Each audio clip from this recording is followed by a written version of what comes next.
দেশৰ প্ৰধানমন্ত্ৰী নৰেন্দ্ৰ মোদীয়ে স্বাধীনতা দিৱসৰ দিনা সাধাৰণ লোকসকলক এক বৃহৎ খবৰ দিছে। তেওঁ কয় যে কেন্দ্ৰীয় চৰকাৰৰ এটা নতুন প্ৰকল্প আৰম্ভ হ'ব আৰু এই প্ৰকল্পত দেশৰ সাধাৰণ ৰাইজে ধন লাভ কৰিব। প্ৰধানমন্ত্ৰী নৰেন্দ্ৰ মোদীয়ে মঙলবাৰে স্বাধীনতা দিৱসৰ দিনা লালকিল্লাৰ পৰা ৰাষ্ট্ৰীয় প্ৰাচীৰৰ পৰা বিশ্বকৰ্মা আঁচনি ঘোষণা কৰে। এই আঁচনিৰ দ্বাৰা কোনে লাভান্বিত হ'ব সেই বিষয়েও তেওঁ উল্লেখ কৰিছে। দৈনিক মজুৰি কৰা শ্ৰমিক আৰু দেশৰ পিছপৰা লোকসকলৰ বাবে প্ৰধানমন্ত্ৰীয়ে বিশ্বকৰ্মা পূজাৰ দিনা বিশ্বকৰ্মা আঁচনি আৰম্ভ কৰিব।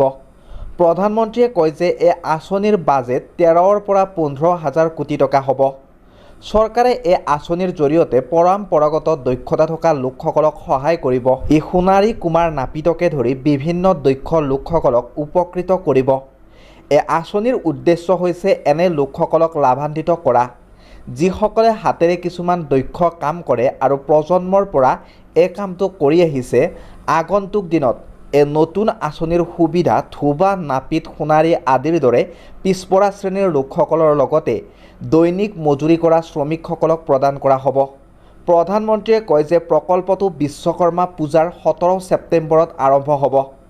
বিশ্বকৰ্মা দক্ষতা সন্মান আঁচনিৰ অধীনত চৰকাৰে বিত্তীয় সাহায্য প্ৰদান কৰিব। লগতে দক্ষতা বিকাশ আৰু আধুনিক প্ৰযুক্তি আৰু সঁজুলিৰ সুবিধা এজন শিল্পীয়ে যাতে লাভ কৰিব পাৰে সেইবাবে এক পদক্ষেপ গ্ৰহণ কৰিব।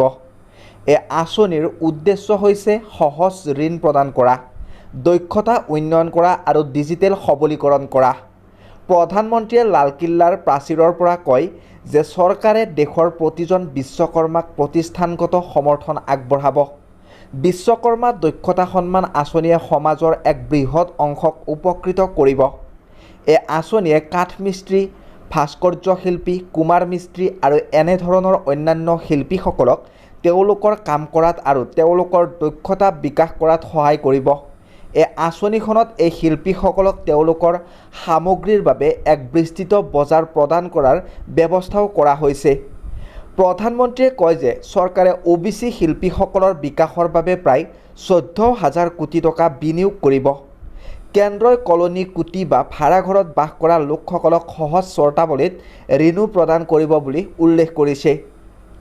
ইয়াৰ উপৰি চৰকাৰে দৰিদ্ৰ শ্ৰমিক শ্ৰেণীৰ লোকসকলক সহজ চৰ্তত ঋণ প্ৰদান কৰাৰ ব্যৱস্থা কৰিব। এই আঁচনিখন ছেপ্টেম্বৰৰ পৰা আৰম্ভ হ'ব।